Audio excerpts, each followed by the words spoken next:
It's a world first. MPs have voted in favour of making Britain the first country in the world to permit IVF babies to be created using biological material from 3 different people to help prevent serious genetic diseases. The House of Commons voted to allow mitochondrial donation through a controversial amendment to the 2008 Human Fertilisation and Embryology Act, the HFEA. The regulations will now have to be approved in the House of Lords, where they are likely to be passed.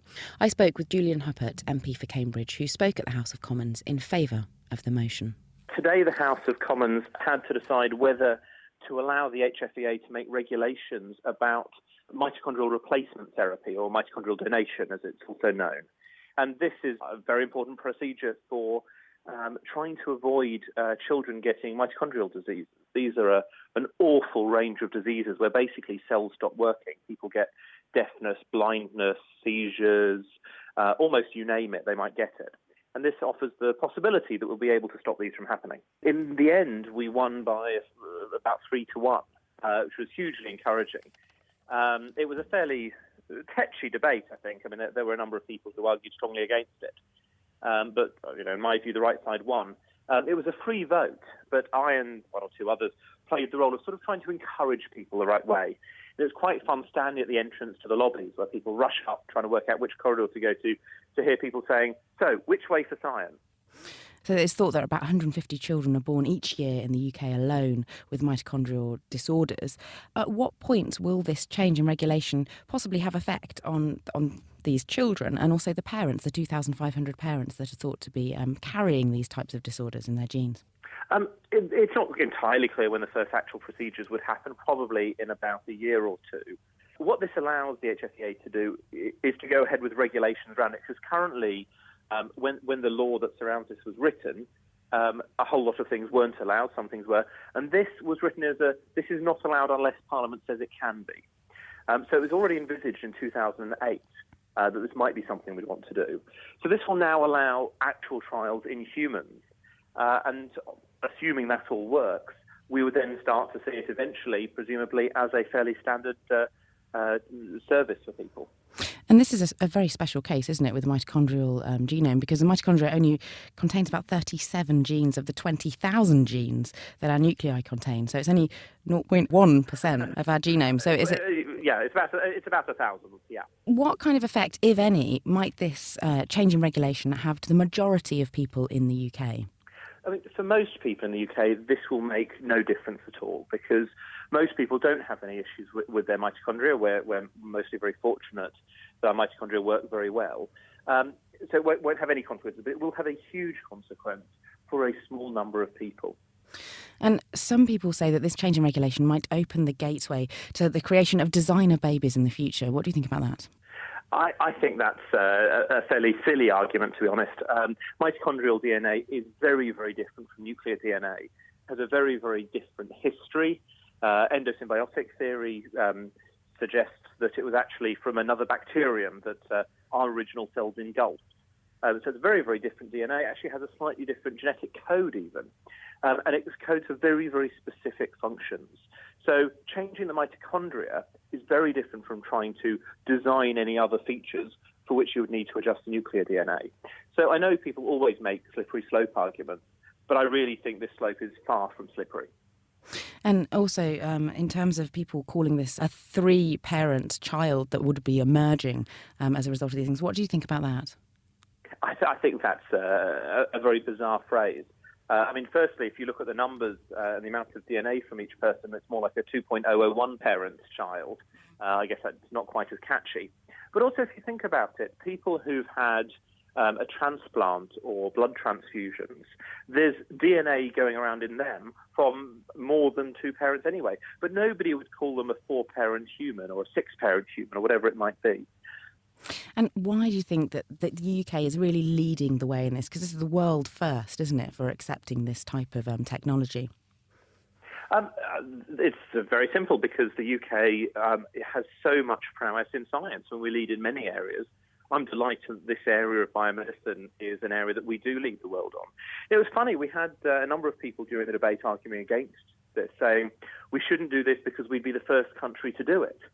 Actually, one of the great things about Britain is that we have been the first people to do a whole lot of things. It would be really frustrating if we said, well, Newton shouldn't really have created his prisms and done some of his work because he was the first person to do it. Actually, we should be very proud that we're the first people to do this, particularly given that we have such a well-developed ethical framework and regulatory framework to keep an eye on what's going on. Some people who oppose the idea of mitochondrial regulation changes suggest that we don't know enough about how the mitochondrial genome and the nuclear genome interact, and the potential implications for people's sense of reality, for example, or the way that they interact with other people and the world. What do you think about that? I found it fascinating how many arguments people have come up with which really consists in saying, I don't want this to happen, and then looking around for a reason why it shouldn't happen. Because we did have those arguments, but they were, I think, uniformly from, as it happens, Catholics, whose real objection is the fact they don't think we should be doing this sort of work with an ovum or with an embryo. And that's a legitimate philosophical, ethical position to have. But I think it's a shame when people wrap it up in sort of pseudo-scientific arguments instead. I'd much rather they were just honest and gave the real reason why they oppose it. In this case, we had a lot of people point out all sorts of things, quite rightly, that we cannot be certain what will happen. And that's entirely true. But we cannot be certain of what will happen to a new cancer treatment in 15 years without trying it in a human. We can't be certain what will happen to the offspring of IVF children until you have them. And you cannot be absolutely certain what will happen with this until you actually try it in a human. And that's what this vote and these regulations will allow. We'll be able to try it. If it doesn't work, if there are problems, then of course we should stop.